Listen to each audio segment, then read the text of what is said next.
Hello दोस्तों, आप सबका इस सीरीज़ में स्वागत है। दोस्तों, ये जो सीरीज़ मैं लेकर आया हूँ, इसमें हम लोग एक वीक में जो भी करंट अफेयर आता है, जो भी न्यूज़पेपर में आर्टिकल्स आते हैं, इंडियन एक्सप्रेस में आते हैं, द हिंदू में आते हैं, उन आर्टिकल पर बेस्ड जो भी करंट अफेयर क्वेश्चन बनते हैं उनको हम लोग डिस्कस करने वाले हैं।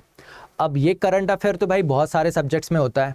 तो दोस्तों, इस सीरीज़ में हम लोग जो करंट अफेयर डिस्कस करने वाले हैं वो करंट अफेयर सिर्फ साइंस एंड टेक्नोलॉजी और उस टॉपिक से रिलेटेड जो भी बेसिक साइंस की कंसेप्ट्स है उनके बारे में ये होगा। तो दोस्तों, ये एक्सक्लूसिव सीरीज़ होगी, स्पेसिफिक और टारगेटेड सीरीज़ होगी, जिसमें हम लोग जो है वो साइंस एंड टेक से रिलेटेड MCQs पैटर्न में करंट अफेयर को समझेंगे।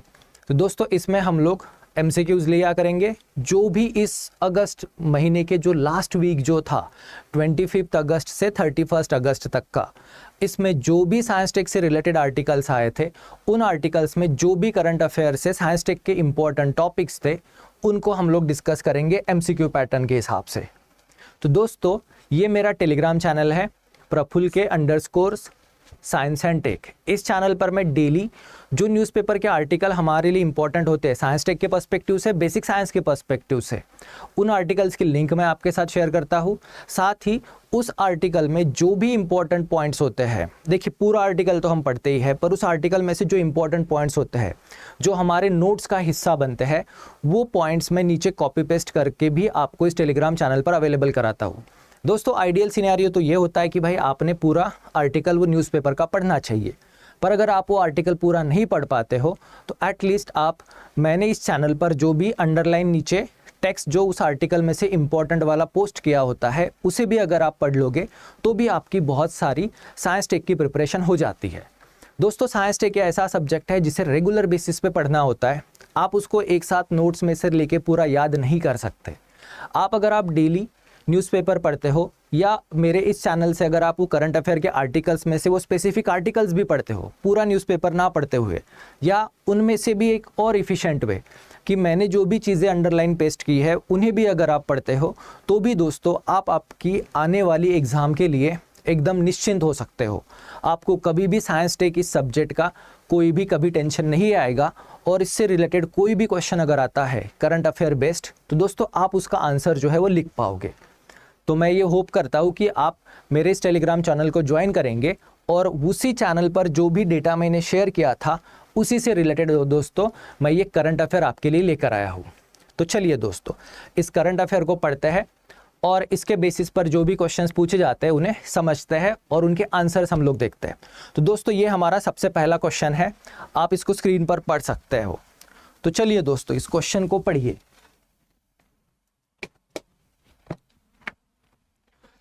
तो दोस्तों, आज का हमारा सबसे पहला क्वेश्चन है, इस वीक में जो मंडे में जो आर्टिकल्स आए थे उनके रिगार्डिंग है कि भाई which of the following statement describe lithium. अब लिथियम के बारे में आप जानते हो कि भाई लिथियम ये रेयर मटेरियल है, इलेक्ट्रॉनिक्स इंडस्ट्री में यूज़ होता है और उससे रिलेटेड बहुत सारे क्वेश्चंस आपको आ जाएंगे। आपने पिछले 2-3 महीने का करंट अफेयर भी पढ़ा होगा, तो आपने पढ़ा होगा कि जम्मू कश्मीर में जो रईसी डिस्ट्रिक्ट जो है वहाँ पे हमें लिथियम का बहुत बड़ा भंडार मिला है। अब उसी से रिलेटेड दोस्तों एक सिंपल सा क्वेश्चन है और आपको इसका आंसर आ जाएगा। तो दोस्तों, हमारा पहला क्वेश्चन है यहाँ पर, विच of the following statement correctly describe lithium. कौन सा स्टेटमेंट सही वर्णन करता है लिथियम का। तो दोस्तों, पहला ऑप्शन है lithium is commonly known as white gold. इसे सामान्य रूप से सफ़ेद सोना भी कहा जाता है। It is primarily used in a production of fertiliser. ये फर्टिलाइजर के प्रोडक्शन में यूज होता है मुख्य रूप से। Lithium's demand is driven by its use in rechargeable batteries. जो रिचार्जेबल बैटरीज है वहाँ पे इसकी डिमांड जो है वो बहुत ज़्यादा है। अब दोस्तों, इसमें से करेक्ट आंसर कौन सा होगा। दोस्तों, आपको लिथियम के बारे में जितना भी पता है उसके बेसिस पर भी आप इस क्वेश्चन का आंसर दे सकते हो कि भाई स्टेटमेंट 2 जो है ये कंप्लीटली गलत होगा। स्टेटमेंट 2 जो है ये गलत होगा क्योंकि लिथियम जो है वो फर्टिलाइजर इंडस्ट्री में यूज़ नहीं किया जाता। पहला स्टेटमेंट व्हाइट गोल्ड ये भी करेक्ट है, और तीसरा स्टेटमेंट कि इसकी डिमांड जो है वो रिचार्जेबल बैटरीज की वजह से बहुत ज़्यादा बढ़ रही है। तो दोस्तों, इस क्वेश्चन का करेक्ट आंसर है ऑप्शन ए 1 and 2। सॉरी, इस क्वेश्चन का करेक्ट आंसर है दोस्तों बी 1 and 3 ओनली। तो ये था दोस्तों पहला क्वेश्चन जो current affair based science tech में से था। अब दूसरा क्वेश्चन दोस्तों, हमारा दूसरा क्वेश्चन है जिसका आंसर अभी आप क्लियरली बता पाओगे कि भाई why lithium significant in context of global climate change initiative. जो क्लाइमेट चेंज का इनिशिएटिव है, वैश्विक जलवायु परिवर्तन का, उसको अचीव करने के लिए उसके कॉन्टेक्स्ट में लिथियम इंपॉर्टेंट क्यों है। तो दोस्तों पहला ऑप्शन है it is used in solar panel, solar panel में यूज़ किया जाता है। It is a key component in a wind turbine construction, wind turbine के कंस्ट्रक्शन में ये मेजर कंपोनेंट है। See, it power rechargeable batteries in electrical vehicle, electrical vehicle में जो बैटरीज होती है उन्हें ये पावर करता है। It is used in carbon capture technology, इसे कार्बन कैप्चर टेक्नोलॉजी में यूज़ किया जाता है। तो दोस्तों अभी जो हम लोगों ने प्रीवियस क्वेश्चन डिस्कस किया था उसी के बेसिस पर आप इसका करेक्ट आंसर बता दोगे कि भाई ये लिथियम जो है ये रिचार्जेबल बैटरीज में यूज़ किया जाता है, बराबर है। पर पहले क्वेश्चन में और इस क्वेश्चन में जो डिफरेंस था वो डिफरेंस ये है कि आपको समझना चाहिए कि भाई एक ही टॉपिक को मल्टीपल वे से फ्रेज करके क्वेश्चंस पूछे जा सकते हैं, तो वहाँ पे हमारा कंफ्यूजन नहीं होना चाहिए। तो चलिए दोस्तों अभी तीसरा टॉपिक पढ़ते हैं। तो दोस्तों आज का हमारा तीसरा जो क्वेश्चन है एकदम इजी है, आप इसका आंसर दे पाओगे कि भाई which of the following region is one of the largest source of lithium in the world. अब दुनिया में सबसे ज़्यादा लार्जेस्ट लिथियम का जो सोर्स है वो कौन सा रीजन है। तो दोस्तों पहला ऑप्शन है सहारा डेजर्ट, दूसरा है अटाकामा सॉल्ट फ्लैट, तीसरा है आर्टिक टुंड्रा और डी है दोस्तों अमेजॉन री फॉरेस्ट। अब दोस्तों इस कॉन्टेक्स्ट में आपने पढ़ा होगा कि भाई जो साउथ अमेरिका कॉन्टिनेंट है, साउथ अमेरिका कॉन्टिनेंट जो है वहाँ पे जो ट्रायंगल जिसे बोलते हैं, जिसमें अर्जेंटीना आता है, चिली आता है, बोलीविया आता है, ये तीन कंट्रीज जो है साउथ अमेरिकन कॉन्टिनेंट की, ये बहुत रिच है लिथियम के मामले में। दुनिया में जितना भी लिथियम मिलता है उसमें का 60% आज की डेट में उन साउथ अमेरिकन कंट्रीज से प्रोड्यूस हो रहा है। तो दोस्तों फिर इसमें से कौन सा एरिया साउथ अमेरिका में आता है। तो भाई दो आते हैं, एक अमेजॉन रेन फॉरेस्ट आता है और एक अटाकामा सॉल्ट आता है।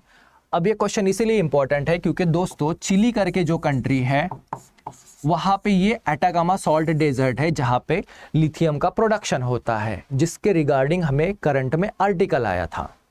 तो इसीलिए दोस्तों इस क्वेश्चन का करेक्ट आंसर है ऑप्शन बी। तो चलिए अब नेक्स्ट क्वेश्चन पढ़ते हैं। अब दोस्तों ये नेक्स्ट क्वेश्चन बहुत इजी है, ये साइंस टेक में हम लोग डिफेंस वाला जो टॉपिक है उसमें ये क्वेश्चन आता है कि भाई यहाँ पे पूछा गया है, इसका आंसर भी आपको पता होगा कि भाई यहाँ पूछा गया है which of the following best describe Israel's iron dome. आपने करंट अफेयर में बहुत बार आयरन डोम ये नाम सुना होगा।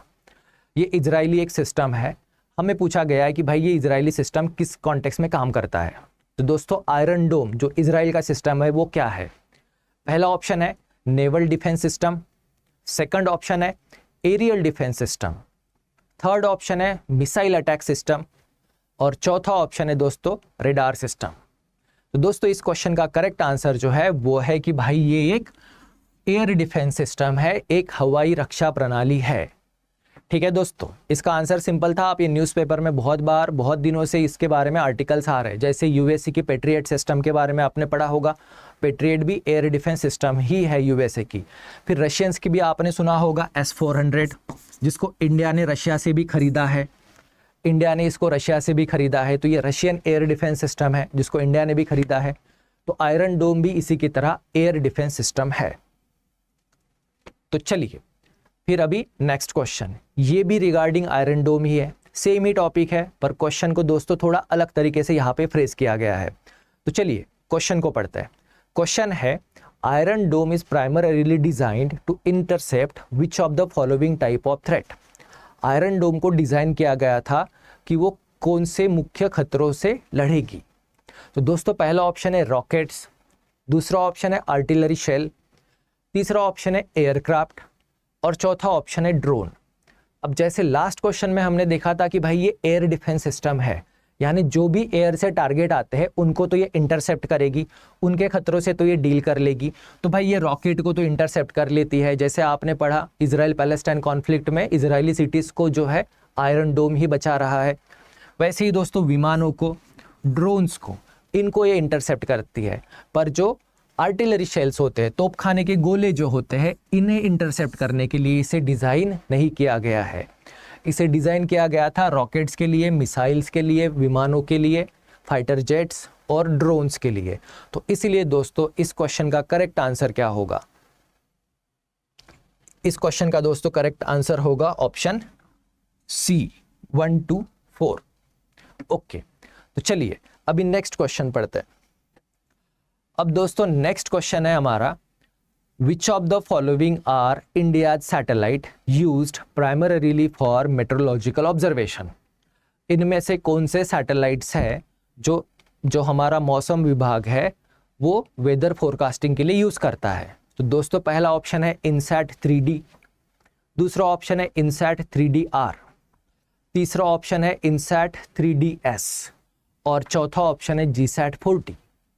अब दोस्तों ये भी करंट अफेयर में आर्टिकल्स में आया था कि मेट्रोलॉजिकल डिपार्टमेंट जो है उसकी कैपेबिलिटीज़ को वो बढ़ाना चाहता है ताकि एक्यूरेट फोरकास्ट वो दे सके। तो दोस्तों इस पूरे सीरीज में अगर आपने गौर से इसे पढ़ा होगा तो भाई जीसैट 40, जीसैट क्या होता है? जीसैट होते हैं कम्युनिकेशन सैटेलाइट।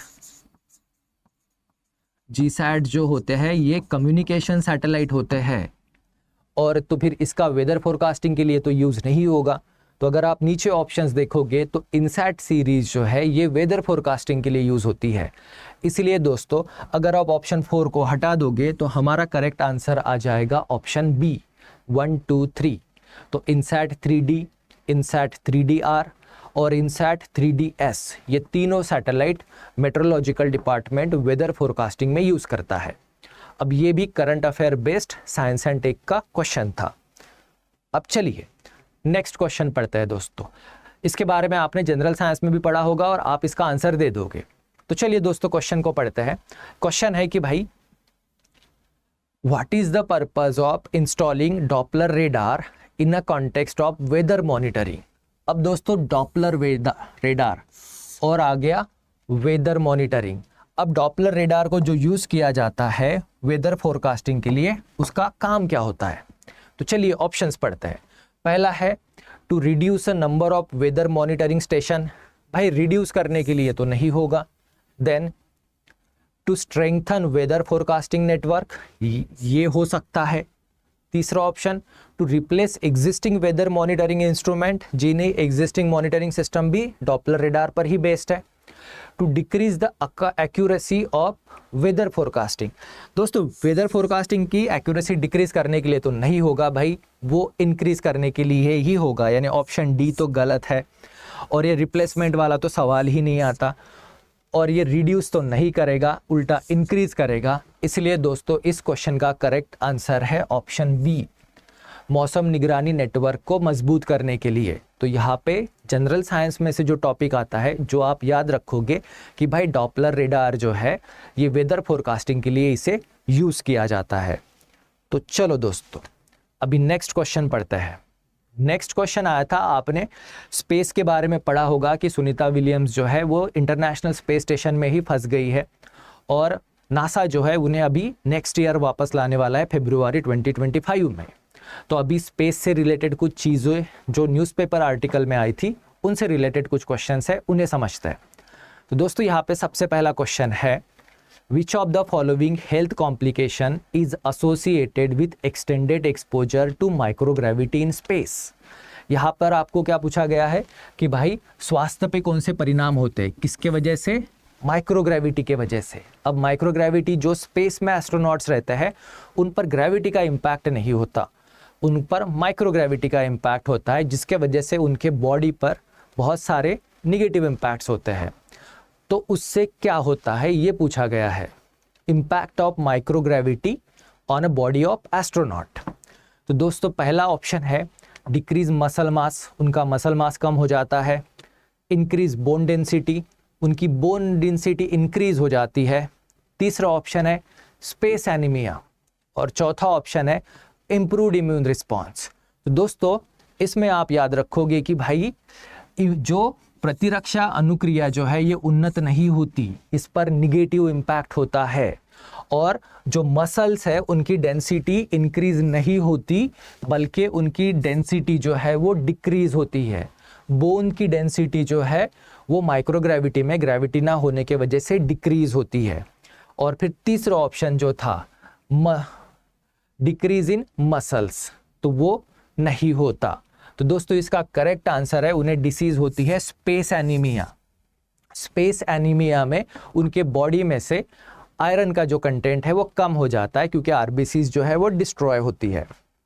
अब इसी टॉपिक पर दूसरा क्वेश्चन है दोस्तों, what is the primary cause of space anaemia. अब ये स्पेस एनीमिया नाम की जो बीमारी है उसका प्राइमरी कॉज क्या है। तो पहला ऑप्शन है भाई increase carbon dioxide level in space. Space में जो है कार्बन डाइऑक्साइड लेवल बढ़ जाता है, जिसके वजह से इन्हें स्पेस एनीमिया होता है। Second, decrease oxygen level in space. Space में ऑक्सीजन का लेवल डिक्रीज हो जाता है, जिसके वजह से इन्हें स्पेस एनीमिया होता है। Option C, faster destruction of red blood cell in microgravity. Blood में जो रेड ब्लड सेल्स जो है उनका डिस्ट्रक्शन बहुत फास्टर हो जाता है। चौथा ऑप्शन है दोस्तों increase radiation exposure in space. Space में रेडिएशन का एक्सपोजर ज़्यादा हो जाता है। तो दोस्तों इस क्वेश्चन का करेक्ट आंसर है ऑप्शन सी, स्पेस एनीमिया जो होता है। ओके, स्पेस एनीमिया जो होता है वो हमारी बॉडी में जो आरबीसीज जो है वो बहुत फास्टर रेट से डिस्ट्रॉय होना शुरू हो जाती है माइक्रोग्रेविटी में। नॉर्मली जो आरबीसीज जो होती है ना दोस्तों, हमारी बॉडी में जो आरबीसीज होती है उनकी लाइफ होती है 120 डेज। पर माइक्रोग्रेविटी में क्या होता है, तो इनका डिस्ट्रक्शन बहुत फास्टर होना शुरू हो जाता है। तो आरबीसी की नॉर्मल एज जो थी वो 120 डेज होती है, पर स्पेस में ये बहुत जल्दी डिस्ट्रॉय होना शुरू हो जाता है, जिसके वजह से उस पर्सन के ब्लड में आरबीसी का काउंट कम होता है, जिसे बोला जाता है स्पेस एनीमिया। अब इसी टॉपिक पर दोस्तों नेक्स्ट क्वेश्चन है, उसे पढ़ते हैं। अब ये भी उसी टॉपिक से रिलेटेड है और आप इसका आंसर अभी करेक्टली बता पाओगे कि भाई which of the following statement about space anaemia is correct. इसको अलग तरीके से रिफ्रेश करके पूछा है। तो भाई इनमें से कौन सा स्टेटमेंट जो है वो स्पेस एनीमिया के बारे में करेक्ट है। तो चलो दोस्तों एक एक स्टेटमेंट को देखते हैं। It result in increased production of red blood cell, कि भाई रेड ब्लड सेल जो है उनका प्रोडक्शन इंक्रीज हो जाता है। नहीं, अभी हमने थोड़ी देर पहले देखा। फिर उसके बाद ऑप्शन सी को पढ़ते हैं, it leads to a significant increase in iron level in serum. इससे आयरन लेवल बढ़ता है क्या? नहीं, आयरन लेवल कम हो जाता है। It is characterise by decreased in carbon monoxide level in एलोलाई एयर। अब दोस्तों इसका कोई रिलेशन नहीं है। ऑप्शन बी जो है ये करेक्ट ऑप्शन है, क्योंकि इसमें क्या होता है, ये इंक्रीज कर देता है डिस्ट्रक्शन ऑफ आरबीसी। आरबीसी का डिस्ट्रक्शन जो है वो माइक्रोग्रेविटी में इंक्रीज हो जाता है, जिसके वजह से स्पेस एनीमिया होता है। चलो फिर अब नेक्स्ट क्वेश्चन है दोस्तों, ये है आपने यूपीआई के बारे में पढ़ा है। अब यूपीआई की तरह ही आरबीआई ने एक नई स्कीम भी लॉन्च की है। अब उसी से रिलेटेड ये टॉपिक है और उसी से रिलेटेड इससे कुछ क्वेश्चंस है, तो चलिए पढ़ते हैं। जैम ट्रिनिटी, JAM, जिसमें क्या था, J stands for Jan Dhan account, A Aadhaar, mobile, M mobile, जिसे जैम ट्रिनिटी बोलते थे। जनधन योजना, आधार और mobile. As mention in a context of primarily used by the government for which purpose. अब ये पुराना क्वेश्चन है, इसके पहले भी एग्जाम में आ चुका है, आगे भी आ सकता है कि भाई जैम ट्रिनिटी का गवर्नमेंट को क्या बेनिफिट होना था, क्या पर्पस था उसे लॉन्च करने का। तो दोस्तों पहला ऑप्शन है enabling digital payment through mobile wallet. Mobile wallet के थ्रू डिजिटल पेमेंट को प्रमोट करना। लाभार्थियों के बैंक खातों में सीधे नगद राशि को ट्रांसफर करना। तीसरा ऑप्शन था सभी नागरिकों को डिजिटल आईडी कार्ड जारी करना। और चौथा ऑप्शन था दोस्तों promoting digital literacy across rural area. तो ये जो जैम ट्रिनिटी जो थी ना, जनधन अकाउंट, आधार, मोबाइल नंबर, इसका यूज था दोस्तों DBT, direct benefit of transfer, direct cash transfer beneficiaries bank account, जिसे हम लोग DBT स्कीम बोलते हैं। और इसी के लिए गवर्नमेंट ने ये जैम ट्रिनिटी जो है ये इंट्रोड्यूस की थी। तो चलिए अभी इसी टॉपिक पर नेक्स्ट क्वेश्चन है, इसका आंसर भी आपको पता होगा, रिपीटेड क्वेश्चन है। तो दोस्तों यूपीआई का फुल फॉर्म भी आपको एग्जाम में पूछा जा सकता है, तो याद रखिएगा यूपीआई का फुल फॉर्म है यूनिफाइड पेमेंट इंटरफेस। अब इसे इंडिया में कौन सी ऑर्गेनाइजेशन ने लॉन्च किया था? पहला ऑप्शन है आरबीआई, दूसरा ऑप्शन है national payment corporation of India NPCI, तीसरा ऑप्शन है security and exchange board of India SEBI, चौथा ऑप्शन है मिनिस्ट्री ऑफ फाइनेंस। अब दोस्तों इस क्वेश्चन का आंसर तो आपको याद हो ही चुका होगा कि भाई यूपीआई जो है वो NPCI national payment corporation of India ने इंडिया में लॉन्च किया था, और उसी के साथ इस एनपीसीआई ने हमें रुपे कार्ड भी लॉन्च किया है दोस्तों। रुपे कार्ड जो है वो एनपीसीआई ने ही लॉन्च किया है। चलिए अब नेक्स्ट क्वेश्चन पढ़ते हैं।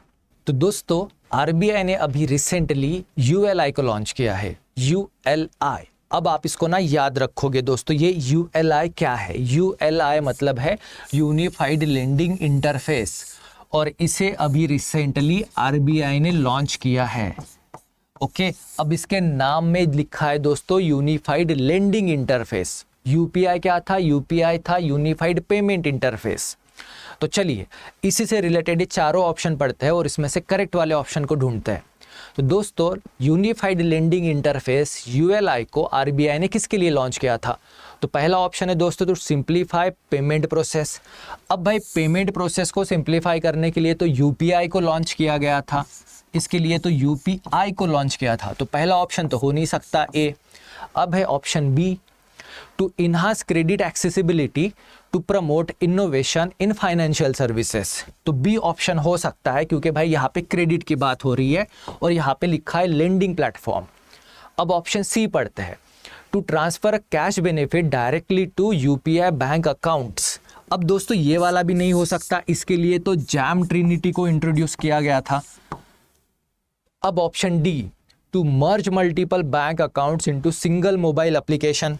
अब दोस्तों ये तो अपना फोन पे है, ओके गूगल पे है, वो लोग भी करते हैं। दोस्तों इस क्वेश्चन का करेक्ट आंसर है ऑप्शन बी। अब क्रेडिट एक्सेसिबिलिटी को इन्हांस करने के लिए और फाइनेंशियल सर्विसेज में इनोवेशन को प्रमोट करने के लिए गवर्नमेंट ने, आरबीआई ने यूएलआई को लॉन्च किया है, यूएलआई यूनिफाइड लेंडिंग इंटरफेस। अब आप इसको न्यूज़ में आगे पढ़ते रहोगे और इसी रिलेटेड क्वेश्चंस आपको एग्जाम में आ सकते हैं। तो चलिए अभी नेक्स्ट क्वेश्चन पढ़ते हैं, वो भी करंट अफेयर से बेस्ड है।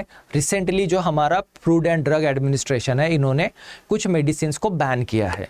अब उसी के कॉन्टेक्स्ट में दोस्तों एक क्वेश्चन आया था कि भाई व्हाट डज टर्म, कौन सी term? Fix dose combination, FDC जिसे बोला जाता है, फिक्स डोज कॉम्बिनेशन, ये शब्द का अर्थ क्या है फार्मास्यूटिकल्स के बारे में, मेडिसिन के बारे में। तो दोस्तों फिक्स डोज कॉम्बिनेशन किसे बोला जाता है? A combination of vitamins and mineral in a single capsule. एक ही सिंगल कैप्सूल में अगर वाइटामिन्स और मिनरल आते हैं, क्या उसे फिक्स डोज कॉम्बिनेशन बोला जाता है? ऑप्शन बी कॉम्बिनेशन ऑफ 2 और more known drug in a single dosage form. एक से ज़्यादा या 2 या 3 ड्रग्स को एक ही कैप्सूल में अगर कंबाइन करके दिया जाए तो क्या उसे बोला जाएगा fix dose combination? Option C है the use of single drug for multiple therapeutic purpose. एक ही ड्रग को आप मल्टीपल डिसीज के लिए यूज कर रहे हो। A standard dosage regime for specific disease. तो दोस्तों इस क्वेश्चन का करेक्ट आंसर है ऑप्शन बी। फिक्स डोज मेडी कॉम्बिनेशन जो है ये टर्म यूज की जाती है जिसमें एक या उससे 2 या 3 भी ज़्यादा ड्रग्स होती है जो डिफरेंट पर्पस के लिए यूज़ करते हैं। जैसे कि मान लो हमारा चेस्ट एंड कोल्ड, जिसमें बुखार के लिए आपको पैरासीटामोल भी होती है, सर्दी के लिए भी मेडिसिन होती है और सर दर्द के लिए भी होती है। तो तीनों सिम्टम्स के लिए 3 मेडिसिन का जो कॉम्बिनेशन होता है, ऐसी जो ड्रग्स होती है उन्हें बोला जाता है फिक्स डोज कॉम्बिनेशन। चलिए अब नेक्स्ट क्वेश्चन पढ़ते हैं दोस्तों। ये रिसेंटली इंटरेस्टिंग है, आपने इसके बारे में पढ़ा है और हमने इसको डिस्कस भी किया था कि भाई कौन से एस्ट्रोनॉट्स है जो अगले साल यानी फरवरी 25 में इंटरनेशनल स्पेस स्टेशन से रिटर्न आ सकते हैं। मतलब और वो भी किससे? तो भाई स्पेसएक्स का जो ड्रैगन क्रू मॉड्यूल जो है उसके थ्रू। तो दोस्तों हमें तो एक पता है कि भाई सुनीता विलियम्स है जो इंटरनेशनल स्पेस स्टेशन में फंस गई है, जिन्हें नासा जो है अगले साल लेकर आएगा। अब उनके साथ और कौन है? तो दोस्तों ऑप्शन है पहला ऑप्शन है कि भाई पेगी वॉटसन एंड थॉमसन पैस्क्वेट। अब ये तो हो नहीं सकता, हमें पता है कि भाई सुनीता विलियम है, इतना तो करंट अफेयर हम लोग पढ़ते हैं, इतना तो न्यूज़पेपर हमने पढ़ा है। फिर दूसरा है Sunita Williams and Barry Wilmore. अब ये हो सकता है क्योंकि सुनीता विलियम्स हमें पता है। फिर दोस्तों क्राइस हेडफील्ड एंड स्कॉट केली। अब ये दोनों में सुनीता विलियम तो नहीं है। Then Samantha Cristoforetti and Alexander Gerst. तो दोस्तों इसका करेक्ट ऑप्शन है ऑप्शन बी, सुनीता विलियम्स और बेरी विल्मोर। ये दोनों सीजन्ड एस्ट्रोनॉट्स है और ये इनकी दूसरी या तीसरा टूर है इंटरनेशनल स्पेस स्टेशन का। अब ये वहाँ पे फंस गए हैं। ये लोग एक्चुअली बोइंग स्टार लाइन करके जो एक रॉकेट जो था, स्पेसशिप जो थी, उससे इंटरनेशनल स्पेस स्टेशन में गए थे, पर फिर बाद में उसमें कुछ कॉम्प्लिकेशंस आ गई, तो अब उन्हें स्पेस स्टेशन से अर्थ पर वापस जो है वो स्पेसएक्स का क्रू ड्रैगन फ्लाइट जो है वो लेकर आएगी नेक्स्ट ईयर फरवरी 2025 में। अब ये भी साइंस टेक से रिलेटेड इंटरेस्टिंग क्वेश्चन है। अब दोस्तों यहाँ पे जो टॉपिक अभी हमने डिस्कस किया उसी से रिलेटेड एक क्वेश्चन है, उसको थोड़ा अलग तरीके से फ्रेज किया है, तो आप इसका करेक्ट आंसर ना बता पाओगे। What is the primary function of a SpaceX Crew Dragon spacecraft. SpaceX का जो क्रू ड्रैगन स्पेसक्राफ्ट है, ओके, इसका पर्पस क्या होता है? Transporting scientific equipment to Mars. Mars पर ये एकदम साइंटिफिक एक्सपेरिमेंट्स को, उपकरणों को लेकर जाता है। Option B, ferrying astronaut to the International Space Station. जो अंतरिक्ष यात्री है उनको इंटरनेशनल स्पेस स्टेशन तक लेके जाना। Option C, launching satellite into orbit. Satellite को ऑर्बिट में लॉन्च करना। Option D, conducting space tourism mission. Space tourism missions को कंडक्ट करना। तो दोस्तों इस क्वेश्चन का करेक्ट आंसर है ऑप्शन बी। ये जो स्पेसएक्स का क्रू ड्रैगन स्पेसक्राफ्ट जो है, इसका काम होता है इंटरनेशनल स्पेस स्टेशन तक के जो एस्ट्रोनॉट्स है उन्हें लेकर जाना और उन्हें वहां से वापस लेकर आना। इसी के लिए ये स्पेसएक्स का क्रू ड्रैगन स्पेसक्राफ्ट बनाया गया है। अब इसी टॉपिक से रिलेटेड दोस्तों नेक्स्ट क्वेश्चन है, which rocket is used to launch Crew Dragon spacecraft into space. अब ये जो क्रू ड्रैगन स्पेसक्राफ्ट है स्पेसएक्स वाला, इसे स्पेस में लॉन्च करने के लिए कौन सा रॉकेट यूज़ किया जाता है? तो दोस्तों स्पेस में इसके लिए रॉकेट जो यूज़ किया जाता है वो है एटलस वी। ऑप्शन बी है सैटर्न वी। ऑप्शन सी है फाल्कन 9। ऑप्शन डी है डेल्टा वी हेवी। ये सारे रॉकेट्स के नाम है और इसमें से करेक्ट आंसर जो है दोस्तों वो है फाल्कन 9। ये स्पेसएक्स कंपनी जो है एलॉन मस्क वाली, उनका ये रॉकेट है, ये मोस्ट पावरफुल रॉकेट है उनका। अब दोस्तों नेक्स्ट क्वेश्चन करंट अफेयर में आया था, आपने रिसेंटली पढ़ा होगा लास्ट मंथ कि भाई मार्स पर पानी मिला है, ठीक है, मार्स पर साइंटिस्ट को वाटर मिला है, पानी H2O। अब ये जो डिस्कवरी जो है, ओके, उसके लिए नासा का एक रोवर है जो 2021 से मार्स पर रह रहा है। अब चंद्रयान 3 में आपने पढ़ा होगा हमारा जो रोवर था उसका नाम था प्रज्ञान, तो वैसे ही एक नासा का रोवर है जो मंगल पर घूम रहा है, तो उसका नाम क्या है दोस्तों? तो पहला ऑप्शन है क्यूरियोसिटी, दूसरा ऑप्शन है स्पिरिट, तीसरा ऑप्शन है परसिवरेंस और चौथा ऑप्शन है अपॉर्चुनिटी। तो दोस्तों अभी जो मार्स पर नासा का रोवर जो घूम रहा है उसका नाम है परसिवरेंस, पी। अब ये करंट अफेयर से इसको याद रखना है। अब चलिए नेक्स्ट क्वेश्चन पढ़ते हैं। हमारा नेक्स्ट क्वेश्चन है, what is the name of humanoid that ISRO will send into space to test the spacecraft safety in Gaganyaan mission. अब दोस्तों गगनयान मिशन भी बहुत न्यूज में है और इस पर आपको क्वेश्चंस भी आ सकते हैं। गगनयान मिशन में इंडिया ने प्लान किया है कि भाई हम लोग 3 एस्ट्रोनॉट्स को स्पेस में लेकर जाएंगे, वो वहाँ पे 3 दिन रहेंगे और फिर उन्हें वापस सेफली धरती पर लेकर आएंगे। अब उन्हें पहले भेजने से पहले इसरो जो है एक ह्यूमनॉइड, एक रोबोट को उन्होंने बनाया है जो ह्यूमन की तरह दिखता है, जिसे पहले भेजा जाएगा ताकि वो टेस्ट कर सके। अब उस ह्यूमनॉइड का नाम क्या है? तो पहला ऑप्शन है दोस्तों विक्रम, दूसरा ऑप्शन है योमित्रा, तीसरा है वायु और चौथा है वैभव। तो दोस्तों इस क्वेश्चन का करेक्ट आंसर है योमित्रा। ये जो ह्यूमनॉइड है इसको जो डिज़ाइन किया है इसका नाम है योमित्रा। आप इस इमेज में यहाँ पे देख सकते हो दोस्तों, ये फीमेल की शेप में है योमित्रा और इसका सिर्फ हाफ ही ये ह्यूमनॉइड है, इसके नीचे वाला पोर्शन डेवलप नहीं किया है, कमर से ऊपर तक का पोर्शन डेवलप किया है, तो इसको याद रखोगे, ये हाफ ह्यूमनॉइड है, फुल ह्यूमनॉइड नहीं है।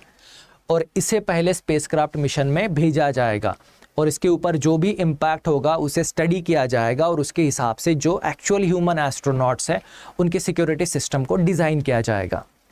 अब इसी टॉपिक से रिलेटेड दोस्तों ये दूसरा क्वेश्चन है, अब आप इसका करेक्ट आंसर बताएंगे। What is the primary purpose of sending humanoid like Vyommitra into space before actual human astronaut? मतलब कि भाई एक्चुअल में जो ह्यूमन एस्ट्रोनॉट्स है उन्हें स्पेस में भेजने से पहले हम लोग योमित्रा जैसे ह्यूमनॉइड को स्पेस में क्यों भेज रहे हैं? तो दोस्तों इसका पहला ऑप्शन है टू एक्सप्लोर न्यू प्लैनेट, नए प्लैनेट को एक्सप्लोर करने के लिए। दूसरा है to collect the data on impact of space travel on human body, हमें डेटा कलेक्ट करना है कि भाई स्पेस ट्रैवल की वजह से ह्यूमन बॉडी पे क्या इम्पैक्ट होता है, इसलिए हम लोग पहले योमित्रा यानी ह्यूमनॉइड को भेज रहे हैं, बाद में इंसानों को भेजेंगे। Option C to repair space craft during mission, mission में अगर स्पेस क्राफ्ट में कुछ इशू आ जाते हैं तो उसे रिपेयर करने के लिए। तीसरा है to operate a space craft autonomously, उस स्पेस क्राफ्ट को ऑटोनॉमसली ऑपरेट करने के लिए हम लोग एक ह्यूमनॉइड को भेज रहे हैं। तो दोस्तों इस क्वेश्चन का करेक्ट आंसर है ऑप्शन बी। हम लोग डेटा कलेक्ट करना चाहते हैं कि भाई स्पेस ट्रैवल में ह्यूमन बॉडी पर क्या क्या इम्पैक्ट होता है, फिर उसके हिसाब से इनके सेफ्टी मेजर्स डेवलप किए जाएंगे। तो ये था योमित्रा। अब इसी टॉपिक से रिलेटेड एक थोड़ा डिटेल क्वेश्चन है और इसका आंसर आप बताओगे कि भाई what is the main objective of Gaganyaan G1? Gaganyaan 1, Gaganyaan 2 आएगा, तो गगनयान 1 को यहाँ पे बोला गया है दोस्तों G1, गगनयान 1 यानी G1। इसको ये जो दिसंबर में शेड्यूल जो है इसका मेन ऑब्जेक्टिव क्या है? तो इसका पहला ऑब्जेक्ट है to carry astronaut into space, astronauts को डायरेक्टली स्पेस में लेके जाना। To test the safety reentry of spacecraft and its orientation upon diving into sea, इसे टेस्ट करना है ताकि जो अंतरिक्ष से जब ये ज़मीन पर आएगा तब ये जब समुंदर में लैंड होगा, बे ऑफ बंगाल में इसे इसरो लैंड करवाने वाली है पानी में, तो उस पर कौन से इम्पैक्ट होते हैं और उस सिस्टम की टेस्टिंग करना। तीसरा है दोस्तों to send a satellite to Mars, Mars पर सैटेलाइट को सेंड करना। चौथा है to conduct experiment on the moon, चंद्रमा पर एक्सपेरिमेंट कैरी ऑन करना। तो दोस्तों इस क्वेश्चन का भी करेक्ट आंसर है ऑप्शन बी। गगनयान G1 जो मिशन होगा जो इस साल दिसंबर में शेड्यूल्ड है, उसका ऑब्जेक्टिव है कि भाई जो री एंट्री सिस्टम है उसकी सेफ्टी चेक करना और साथ ही उसका ओरिएंटेशन चेक करना जब वो समुंदर में बे ऑफ बंगाल में ड्रॉप हो जाएगा। तो यहाँ पे आप याद रखोगे ये बंगाल के उपसागर में लैंड होगा, इसे बंगाल के उपसागर में लैंड किया जाएगा। चलिए फिर नेक्स्ट क्वेश्चन पढ़ते हैं दोस्तों। अब नेक्स्ट क्वेश्चन है कि भाई गगनयान में जो 3 एस्ट्रोनॉट्स को हम लोगों ने सिलेक्ट किया था, हम लोगों ने एक्चुअली 4 एस्ट्रोनॉट्स को ट्रेनिंग दी थी, उनमें से 3 एस्ट्रोनॉट गगनयान जाने वाले हैं और एक जो एस्ट्रोनॉट है वो इंटरनेशनल स्पेस स्टेशन जाने वाला है इंडिया और USA के कोलैबोरेशन की वजह से। तो दोस्तों उसी टॉपिक से रिलेटेड ये क्वेश्चन है कि भाई which Indian air force officer has been shortlisted for joint ISRO NASA space flight to the International Space Station next year.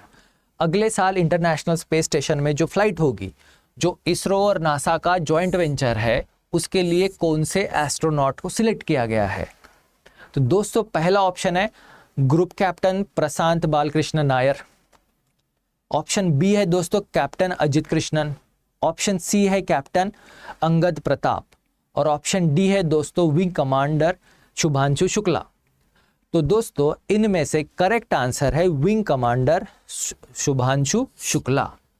अब ये जो 3 है शुभांशु शुक्ला, ये जाने वाले हैं इंटरनेशनल स्पेस स्टेशन में, जो कि इंडिया और नासा का, इसरो और नासा का जॉइंट फ्लाइट है।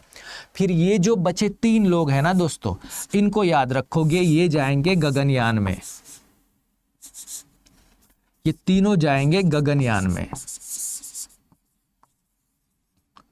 सो गगनयान में ये 3 होंगे और इंटरनेशनल स्पेस स्टेशन में जो है वो विंग कमांडर सुधांशु शुक्ला जाएंगे। तो इस पॉइंट को आप याद रखिएगा, ये भी एग्जाम में पूछा जा सकता है। और ये चारों के चारों एस्ट्रोनॉट्स हैं जिन्हें इसरो ने ट्रेन किया है स्पेस मिशंस के लिए। अब दोस्तों नेक्स्ट क्वेश्चन है, अभी जो टॉपिक आपने पढ़ा उसी पर है और अभी आप इसका करेक्ट आंसर दोगे कि भाई who among following not one of the Indian air force pilot selected for Gaganyaan mission. अब ये जो चार नाम दिए गए हैं इनमें से कौन सा पर्सन है जिसे गगनयान मिशन के लिए सिलेक्ट नहीं किया गया है, कौन सा एयरफोर्स पायलट है जिसे गगनयान मिशन के लिए सिलेक्ट नहीं किया गया है। ऑप्शन ए है group captain Prashant Balakrishnan Nair, option B है group captain Ajit Krishnan, option C है कैप्टन अंगद प्रताप और ऑप्शन डी है विंग कमांडर राकेश शर्मा। तो दोस्तों इसका करेक्ट आंसर जो है D, wing commander Rakesh Sharma. ये पहले इंडियन थे जो स्पेस में गए थे, पर वो सोवियत रूस के स्पेसक्राफ्ट में स्पेस में गए थे 84 में, और उन्होंने वहीं से हमारी प्राइम मिनिस्टर इंदिरा गांधी को तब कॉल भी किया था। और वो आपको याद होगा फेमस स्टेटमेंट कि भाई स्पेस में से हमारा हिंदुस्तान कैसे दिखता है, और राकेश शर्मा जी ने आंसर दिया था सारे जहां से अच्छा। तो दोस्तों इस क्वेश्चन में ये जो पहले तीन नाम जो थे ये अभी गगनयान मिशन में इंडियन स्पेसक्राफ्ट में इंडियंस जो है स्पेस में जाएंगे। तो चलिए अब नेक्स्ट क्वेश्चन पढ़ते हैं। ये क्वेश्चन आता है साइंस एंड टेक्नोलॉजी में, जो डिजिटल वाला जो सेक्शन आता है जिसमें सोशल मीडिया और सोशल मीडिया से रिलेटेड वाले टॉपिक्स होते हैं जिन पर हमें क्वेश्चंस पूछे जाते हैं, उनके रिगार्डिंग दोस्तों ये क्वेश्चन है। और ये रिसेंटली फ्रांस में एक आर्टिकल पास हुआ था, एक लॉ उन्होंने पास किया है, उसके रिगार्डिंग ये क्वेश्चन है। तो ये हमें भी पूछा जा सकता है प्री में। तो दोस्तों यहाँ पे क्वेश्चन है आपका, what is the main principle behind right to disconnect. Okay, question है राइट टू डिस्कनेक्ट जो है इसका प्रिंसिपल क्या है। तो पहला ऑप्शन है दोस्तों इसका, to allow employ to work from home freely, work from home freely उन्हें अलाउ करना। दूसरा ऑप्शन है to enable employees to refuse employer and third party contact outside working hours.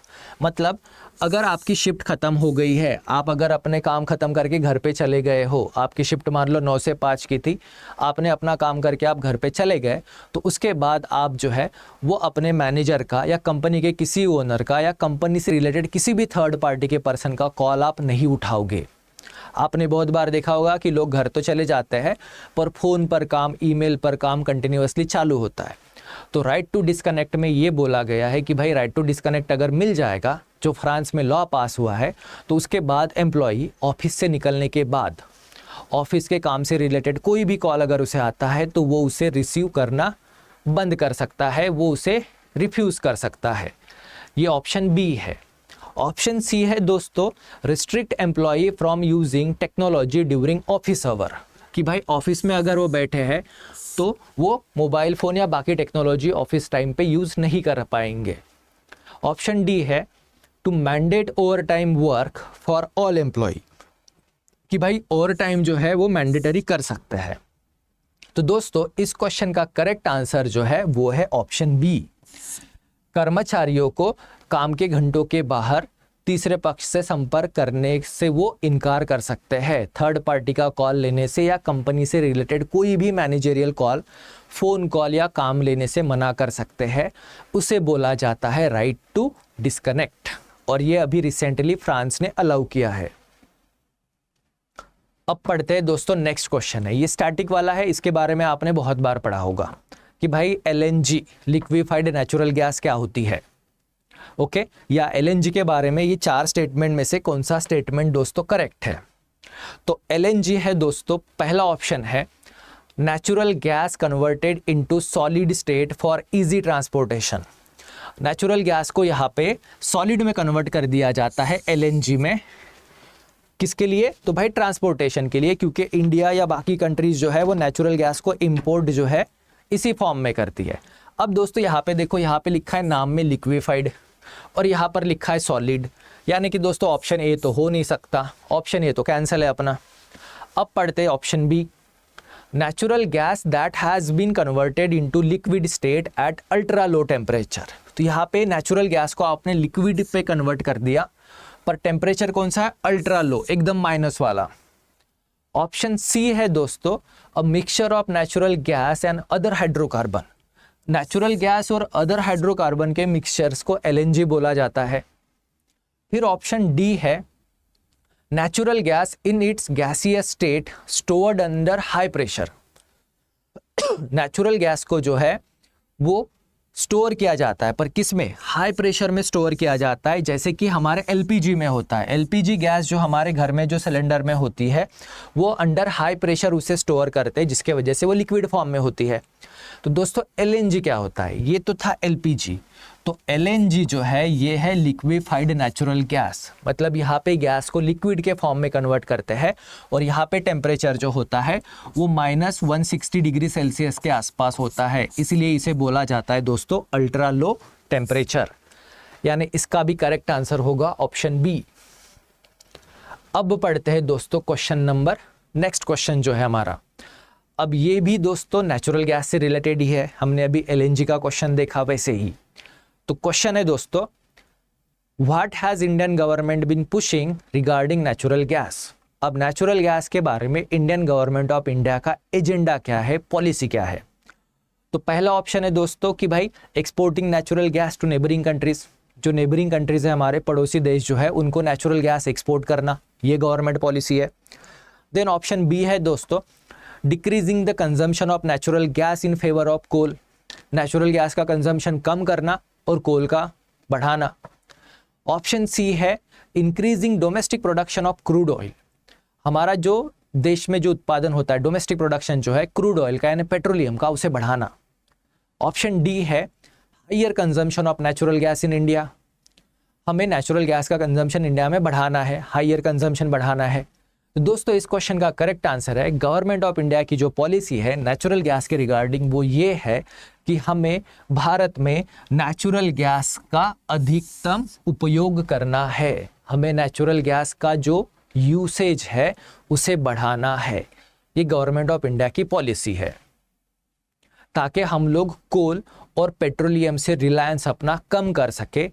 तो दोस्तों याद रखना, पेट्रोलियम और कोल से रिलायंस हमें कम करना है और नेचुरल गैस पे रिलायंस बढ़ाना है। ये गवर्नमेंट की पॉलिसी है। अब ऐसा क्यों? ये है हमारा नेक्स्ट क्वेश्चन कि भाई ऐसी पॉलिसी क्यों है।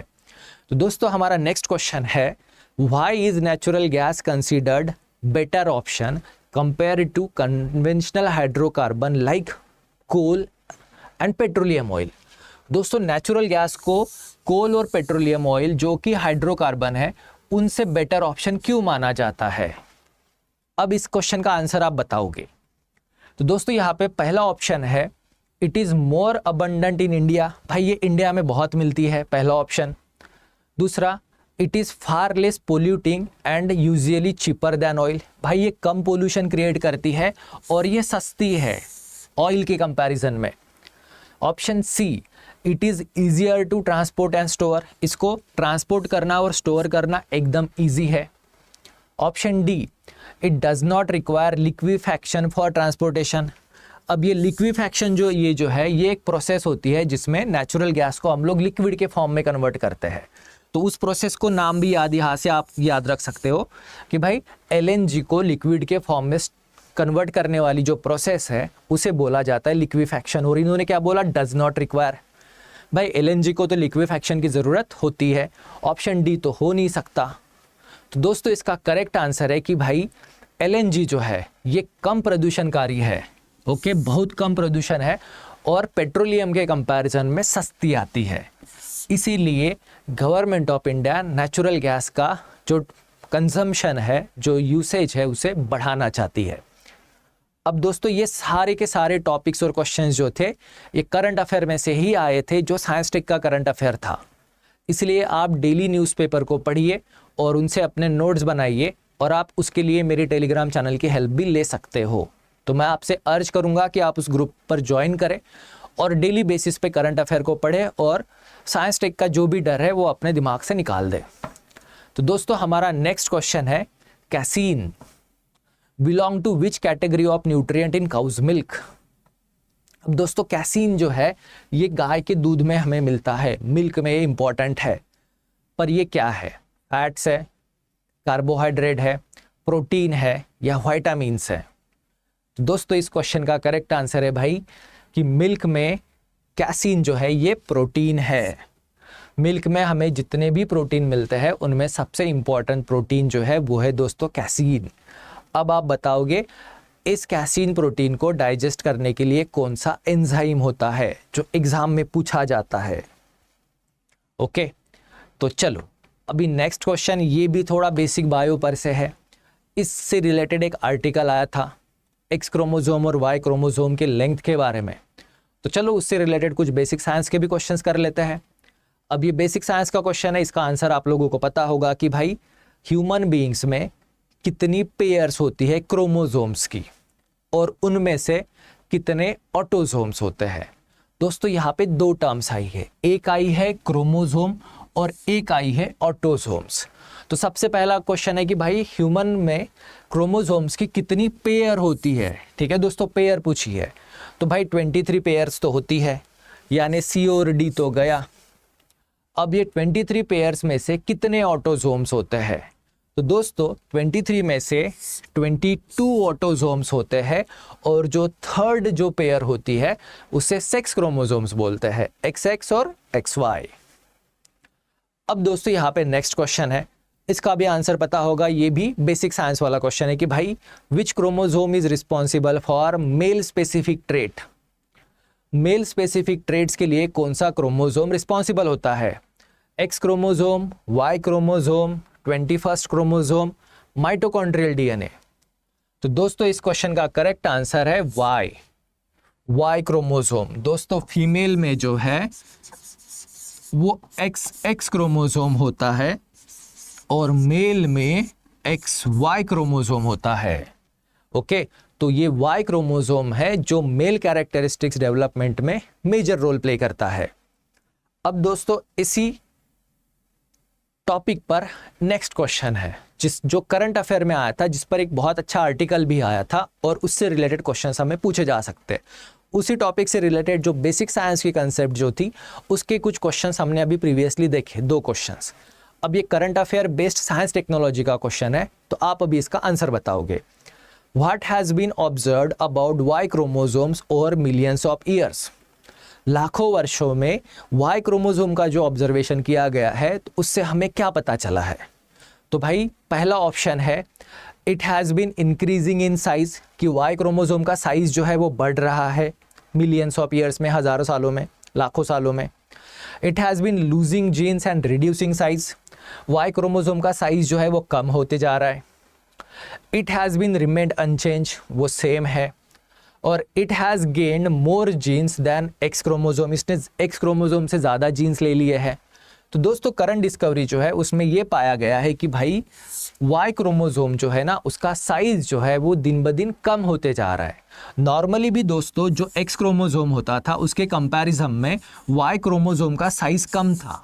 ओके, एक्स और वाई की अगर आप लेंथ कंपेयर करो तो भाई वाई क्रोमोसोम बहुत छोटा होता था, और इस रिपोर्ट में बोला गया है कि मिलियंस ऑफ ईयर्स में इसका साइज जो है वो छोटा होते जा रहा है। तो ये इतने सालों के इवोल्यूशन में ये डिक्रीजिंग ऑर्डर पर है। तो अगर अभी कभी क्वेश्चन आया तो याद रखना कि वाई क्रोमोसोम तो छोटा है ऑलरेडी एक्स के कंपैरिजन में, पर इसका साइज जो है वो डे बाय डे दोस्तों कम होते जा रहा है। अब इसी टॉपिक से रिलेटेड दोस्तों नेक्स्ट क्वेश्चन है, अब ये करंट अफेयर वाले ही क्वेश्चन है दोस्तों, कि भाई despite reduction in the size of Y chromosome what is the current impact on male fertility. अब वाई क्रोमोसोम का साइज जो है वो डे बाय डे तो कम होते जा रहा है, पर इसका मेल फर्टिलिटी पर क्या इम्पैक्ट हो रहा है, मतलब जो पुरुष प्रजनन क्षमता है इस पर इसका क्या इम्पैक्ट हो रहा है, क्योंकि वाई क्रोमोसोम जो मेल कैरेक्टर डिसाइड करता था उसका साइज डे बाय डे छोटा होते जा रहा है। तो दोस्तों पहला ऑप्शन है it significantly impact male fertility, इसने मेल फर्टिलिटी पे निगेटिव इम्पैक्ट किया है। B, it has no significant impact on male fertility, male fertility पर इसका कोई सिग्निफिकेंट इम्पैक्ट नहीं है। It has eliminated certain male traits, कुछ मेल ट्रेट्स जो थे वो चले गए हैं। It cause complete loss of fertility, और इसके वजह से फर्टिलिटी कंप्लीटली लूज भी हो सकती है। तो दोस्तों इस क्वेश्चन का करेक्ट आंसर है ऑप्शन बी, वो है कि इसका मेल फर्टिलिटी पर कोई भी सिग्निफिकेंट इम्पैक्ट नहीं है। तो वाई क्रोमोसोम डिक्रीज हो रहा है और उसका मेल फर्टिलिटी पे कोई भी निगेटिव इम्पैक्ट नहीं है। अब चलिए दोस्तों, नेक्स्ट क्वेश्चन है, ये करंट अफेयर से ही है और ये है डिफेंस सेक्टर से रिलेटेड, इंडियन डिफेंस में जो अभी मेजर अचीवमेंट्स हुई है उनके बारे में। तो दोस्तों ये क्वेश्चन है, what is the name of India's first nuclear powered ballistic missile submarine. अब दोस्तों पहले क्वेश्चन को समझिए, यहाँ पे बात हो रही है सबमरीन की। अब सबमरीन जो होती है ये दो टाइप्स की होती है, एक कन्वेंशनल सबमरीन होती है जो डीजल पर चलती है, और एक दूसरी सबमरीन होती है जो न्यूक्लियर पावर पे चलती है, जिसमें एक छोटा सा न्यूक्लियर रिएक्टर उस सबमरीन में बिठा दिया जाता है। तो ऐसी ही इंडिया ने खुद बनाई हुई इंडिजीनियसली डेवलप पहली न्यूक्लियर पावर्ड सबमरीन, ओके, जहां से बैलिस्टिक मिसाइल्स को भी लॉन्च किया जा सकता है। पहली न्यूक्लियर पावर सबमरीन, यानी यहाँ पे डीजल की जगह एक छोटा न्यूक्लियर रिएक्टर उस सबमरीन को पावर सप्लाई करेगा और वो मिसाइल बैलिस्टिक, और वो जो सबमरीन जो है वो बैलिस्टिक मिसाइल्स को भी लॉन्च कर सकती है। ऐसी इंडिया की सबसे पहली सबमरीन का नाम क्या है? तो दोस्तों पहला ऑप्शन है INS अरिहंत, दूसरा ऑप्शन है INS अरिघाट, तीसरा ऑप्शन है INS विक्रमादित्य, चौथा ऑप्शन है INS विराट। अब दोस्तों ये विक्रमादित्य, विराट, ये क्या है भाई? ये एयरक्राफ्ट कैरियर है, ये एयरक्राफ्ट कैरियर्स है, और ये जो है ये दोनों न्यूक्लियर पावर सबमरीन्स है, ये न्यूक्लियर पावर सबमरीन्स है। अब उसमें से दोस्तों INS अरिहंत ये फर्स्ट है, INS अरिहंत ये फर्स्ट है और INS अरिघाट ये सेकंड है, INS अरिघाट ये सेकंड है, जिसको अभी इसी वीक में हमारे डिफेंस मिनिस्टर ने इंडियन नेवी में इंट्रोड्यूस किया है, इनॉग्रेट किया है, इसीलिए ये टॉपिक करंट अफेयर में था। तो INS अरिघाट ये second nuclear powered ballistic missile submarine है और पहली जो थी वो थी अरिहंत। अब दोस्तों इसी कॉन्टेक्स्ट में आपने ये टर्म भी सुनी होगी, AUKUS। ये 3 कंट्रीज का एग्रीमेंट था जिसमें ऑस्ट्रेलिया, UK और USA, ऑस्ट्रेलिया, UK और USA, जिसमें ये लोग ऑस्ट्रेलिया को न्यूक्लियर पावर सबमरीन टेक्नोलॉजी बेचने वाले हैं। तो आप समझ सकते हो कि ये कितनी क्रिटिकल टेक्नोलॉजी है, और ये दुनिया में बहुत कम कंट्रीज है, गिनके 4 कंट्रीज है जिनके पास ये टेक्नोलॉजी है, उनमें से एक अभी इंडिया भी बन गया है। तो INS अरिहंत और INS अरिघाट ये आपके नेक्स्ट प्री के क्वेश्चंस हो सकते हैं। अब दोस्तों इसी टॉपिक से रिलेटेड कुछ और क्वेश्चंस कि भाई what type of reactor power INS Arihant and INS Arighat. INS Arihant और INS अरिघाट दोनों न्यूक्लियर पावर सबमरीन्स है, इनमें न्यूक्लियर रिएक्टर होता है। तो किस टाइप का रिएक्टर होता है? ऑप्शन ए है pressurise heavy water reactor, option B है pressurise light water reactor, option C है बॉइलिंग पॉइंट रिएक्टर, और ऑप्शन डी है गैस कूल्ड रिएक्टर। तो दोस्तों इसका क्वेश्चन का आंसर याद रखोगे option B, light water reactor, okay, option is light water reactor. और जो इंडिया में हमारे पास इलेक्ट्रिसिटी जनरेट करने के लिए जितने भी पावर प्लांट है, न्यूक्लियर वाले पावर प्लांट है, जैसे बॉम्बे में तारापुर है, कुडानकुलम है, ओके, ये जो पावर प्लांट्स है यहाँ पे हेवी वाटर रिएक्टर यूज किया जाता है। न्यूक्लियर पावर प्लांट्स में हेवी वाटर रिएक्टर यूज किया जाता है, जबकि न्यूक्लियर पावर सबमरीन्स में लाइट वाटर रिएक्टर यूज किया जाता है।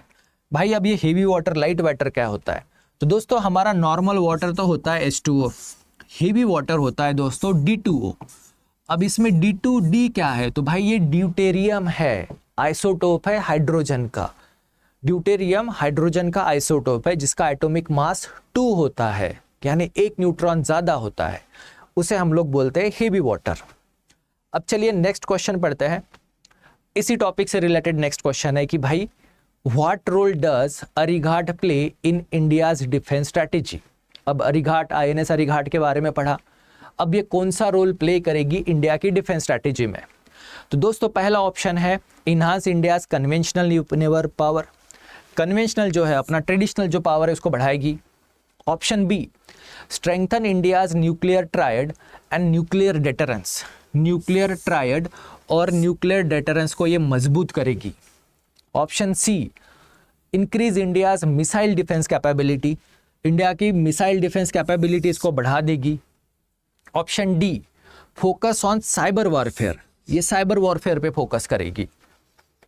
तो दोस्तों इस क्वेश्चन का करेक्ट आंसर है ऑप्शन बी, ये इंडिया का न्यूक्लियर ट्रायड और न्यूक्लियर डेटरेंस इनको स्ट्रेंथन करेगी, क्योंकि ये तो न्यूक्लियर पावर्ड है, यानी ये एक बार आपने इसमें फ्यूल भर दिया तो ये 20 से 25 सालों तक ट्रैवल कर सकती है बिना रिफ्यूलिंग के, और साथ ही ये बैलिस्टिक मिसाइल भी लॉन्च कर सकती है।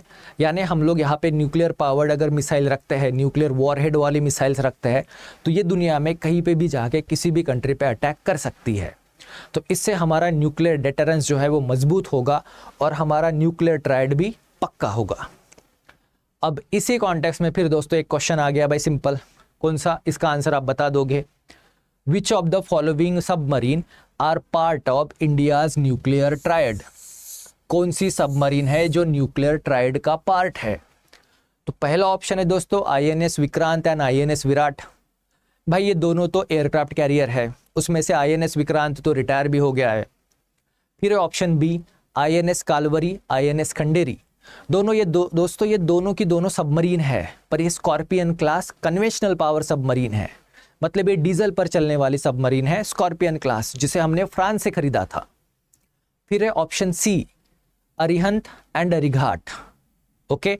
देन है option D INS Chakra and Shishumar. अब दोस्तों चक्रा और शिशु कुमार जो है ये न्यूक्लियर पावर्ड सबमरीन्स है, पर इसे हम लोग दोस्तों रशिया से लीज पर लेते हैं, ओके। रशिया से इन्हें हम लोग लीज पर लेते हैं। तो इंडिया का न्यूक्लियर ट्रायड में हमारी खुद की nuclear powered submarines INS Arihant और INS अरिघाट आएंगी। अब चलो दोस्तों, अब नेक्स्ट क्वेश्चन है भाई, आपने 2-3 बार यहाँ पे वर्ड सुन लिया, न्यूक्लियर ट्रायड, न्यूक्लियर ट्रायड। अब ये न्यूक्लियर ट्रायड होता क्या है। तो nuclear triad refer to launching, okay, ability to launch nuclear weapon from which of the following platform. तो दोस्तों न्यूक्लियर ट्रायड किसे बोलते हैं, तो भाई जो लॉन्चिंग एबिलिटी होती है न्यूक्लियर वेपन को आप कौन से प्लेटफॉर्म से लॉन्च कर सकते हो। तो देखो दोस्तों वहाँ पे न्यूक्लियर ट्रायड लिखा है, मतलब 3 प्लेटफॉर्म्स होंगे। तीनों प्लेटफॉर्म से जो कंट्री न्यूक्लियर बॉम्ब को लॉन्च कर सकती है उसे हम लोग बोलते हैं कि वो कंट्री न्यूक्लियर ट्रायड कैपेबल है। अब इंडिया भी न्यूक्लियर पावर कैपेबल है, यानी हमारा भी न्यूक्लियर ट्रायड जो है वो कंप्लीट हो चुका है और स्ट्रांग हो चुका है। तो ये कौन से 3 प्लेटफॉर्म्स हैं। तो पहला ऑप्शन है दोस्तों लैंड, सी और एयर, जमीन से, हवा से और पानी से। ऑप्शन बी है लैंड, सी और स्पेस, स्पेस से आप लॉन्च कर सकते हो। एयर, स्पेस और साइबर, हवा से, स्पेस और साइबर स्पेस में। ऑप्शन डी है सी, एयर और स्पेस। दोस्तों इसका करेक्ट आंसर है ऑप्शन ए, लैंड, सी और एयर। इंडिया का न्यूक्लियर ट्रायड देखो, लैंड में दोस्तों आपने अग्नि मिसाइल और पृथ्वी मिसाइल का नाम सुना होगा। यहाँ पे है दोस्तों अपना अग्नि मिसाइल सिस्टम, ये आ गई लैंड वाली, ओके। और सी वाली तो अभी हमने देख ली, अरिहंत और अरिघाट,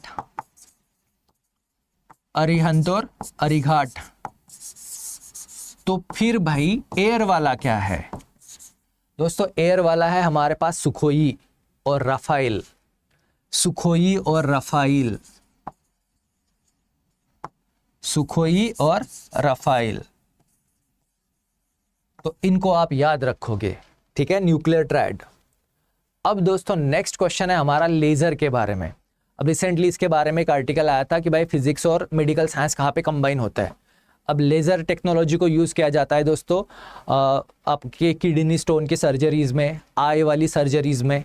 तो यहाँ पे एक सिंपल बेसिक स्टैटिक वाला क्वेश्चन है जो जनरल साइंस का है और जिसका आंसर आपको पता होगा। नहीं पता होगा तो दोस्तों अभी यहाँ से आप याद करके उसे रट लेना कि भाई लेज़र का फुल फॉर्म क्या है। Laser, LESER। पहला ऑप्शन है दोस्तों light application of stimulated emission of radiation. Option B है light amplification of stimulated emission of radiation. Option C है light absorption and stimulated emission of radiation. Option D है light application and stimulated emission of radiation.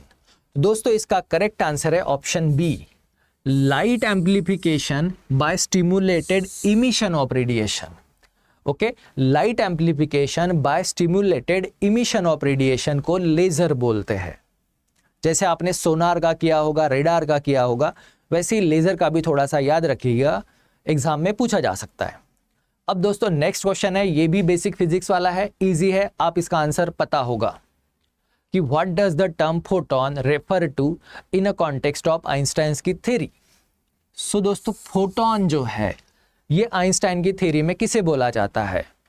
तो पहला option है particle of light, दूसरा option है type of electromagnetic wave, तीसरा option है wave of sound और चौथा ऑप्शन है सब एटॉमिक पार्टिकल। तो दोस्तों इसका करेक्ट आंसर है जो आपको पता होगा option A, particle of light.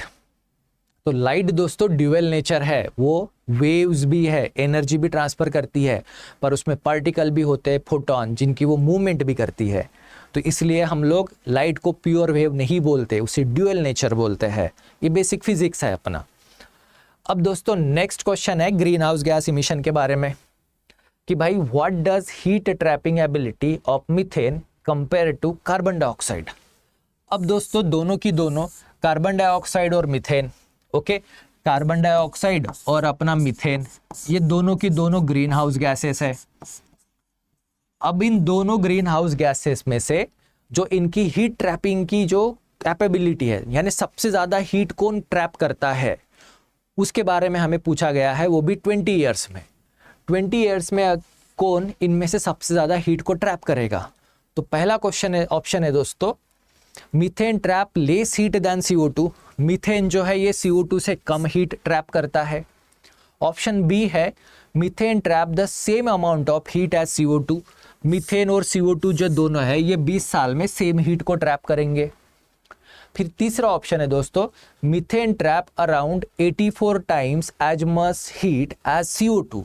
Methane जो है ये 84 टाइम जो है उससे CO2 से ज़्यादा हीट ट्रैप करेगा 20 साल में। मीथेन जो है ये कार्बन डाइऑक्साइड से 84 टाइम ज़्यादा हीट ट्रैप करेगा 20 सालों में। देन मीथेन, चौथा ऑप्शन है methane trap around 10 time as much heat as CO। Methane जो है ये कार्बन डाइऑक्साइड से 10 गुना ज़्यादा हीट को ट्रैप करेगा। तो दोस्तों इस क्वेश्चन का करेक्ट आंसर है ऑप्शन सी। मीथेन जो है, ओके, मीथेन जो है ये ज़्यादा हीट ट्रैप करेगा कार्बन डाइऑक्साइड से। अगर कार्बन डाइऑक्साइड 1 साल में 1 हीट ट्रैप करेगा तो मीथेन 20 सालों में 84 टाइम हीट को ट्रैप करेगा दोस्तों। तो याद रखना मीथेन का ग्लोबल वार्मिंग पोटेंशियल ज़्यादा है, किससे? कार्बन से। तो फिर क्वेश्चन आता है, नेक्स्ट वाला जो टॉपिक है दोस्तों वो है व्हाट इज परमाफ्रॉस्ट। अब ये आपने न्यूज़ में पढ़ा होगा, करंट अफेयर में भी आया था, आप इसको ज्योग्राफी में भी पढ़ते हो और हमें ये प्रीलिम्स में आ भी सकता है कि भाई ये परमाफ्रॉस्ट जो है ये होता क्या है। अब परमाफ्रॉस्ट को दोस्तों आपने ना रशिया आर्टिक सर्कल के बारे में पढ़ा होगा कि रशिया और आर्टिक सर्कल में परमाफ्रॉस्ट जो है वो पिघल रहे हैं। तो दोस्तों पहला ऑप्शन है a type of methane reservoir. तो परमाफ्रॉस्ट जो है ये मीथेन के रिजर्वायर है। दूसरा, frozen ground filled with ancient carbon. एकदम फ्रोज हुआ एंशिएंट ग्राउंड है जिसमें बहुत सारे डेड एनिमल्स और प्लांट्स हैं जो कि अभी डिकम्पोज नहीं हुए कंप्लीटली, मतलब वो रिजर्वायर है। ऑप्शन सी है man made structure to store carbon. Man made structure है कार्बन को स्टोर करने के लिए। चौथा है लिक्विड मीथेन पूल, मतलब लिक्विड में मीथेन गैस लिक्विड फॉर्म में यहाँ पे मिलती है। तो दोस्तों परमाफ्रॉस्ट इसका करेक्ट आंसर है ऑप्शन बी, ये frozen ground filled with ancient carbon. तो दोस्तों जो आर्टिक सर्कल जो है जहाँ पे पूरा टेम्परेचर 0 होता है, पूरा एरिया बर्फ से कवर्ड है, वहाँ पे दोस्तों ये परमाफ्रॉस्ट है जहाँ पे बहुत सारे डेड एनिमल और प्लांट है जिनका डिकम्पोजिशन कंप्लीट हुआ नहीं है। अब ग्लोबल वार्मिंग से क्या हो रहा है, तो ये पिघल रहे हैं जिसके वजह से उनका डिकम्पोजिशन फास्टर होगा और एयर में बहुत सारी methane carbon dioxide gases release होगी। और साथ ही दोस्तों ये परमाफ्रॉस्ट वाला एरिया जो है ना, ये नेचुरल गैस और पेट्रोलियम में बहुत रिच है। तो ये भी एक वन ऑफ द रशिया की स्ट्रेंथ है। तो चलिए दोस्तों, अब नेक्स्ट क्वेश्चन है मीथेन से ही रिलेटेड कि भाई मीथेन जो है, मीथेन के इमिशन में ओके कौन सी ह्यूमन एक्टिविटी कंट्रीब्यूट करती है। अब मीथेन का इमिशन दोस्तों एनवायरनमेंट में नेचुरल भी होता है और मैन मेड एक्टिविटीज से भी होता है। अब मैन मेड एक्टिविटीज के वजह से मीथेन दोस्तों 60% इमिशन जितना भी होता है ना मीथेन का, वो मैन मेड होता है। ओके, मैन मेड है वो 60% और 40% इमिशन नेचुरल भी होता है। तो दोस्तों कौन सी इंडस्ट्रीज है जिसके वजह से कार्बन डाइऑक्साइड मीथेन का इमिशन एटमॉस्फेयर में बढ़ रहा है, ह्यूमन एक्टिविटीज। तो पहला ऑप्शन है दोस्तों इंडस्ट्रियल वेस्ट एंड कंस्ट्रक्शन, इसके वजह से मीथेन इमिशन बढ़ रहा है। ऑप्शन बी है एग्रीकल्चर, लैंडफिल वेस्ट और एनर्जी सेक्टर, इसके वजह से मीथेन का इमिशन बढ़ रहा है। फिर है transportation and residential heating, transportation और जो रेसिडेंशियल हीटिंग है उसके वजह से। ऑप्शन डी है दोस्तों माइनिंग एंड फिशिंग। तो दोस्तों इस क्वेश्चन का करेक्ट आंसर है भाई एग्रीकल्चर, लैंडफिल वेस्ट और एनर्जी सेक्टर, इसके वजह से बहुत ज़्यादा मीथेन का इमिशन हो रहा है। और इसमें भी दोस्तों एग्रीकल्चर सेक्टर का इम्पैक्ट ज़्यादा है। उसमें आपने ना rice cultivation, okay, rice cultivation और एनिमल हस्बेंड्री, ये दो मेजर उसके सोर्सेस हैं।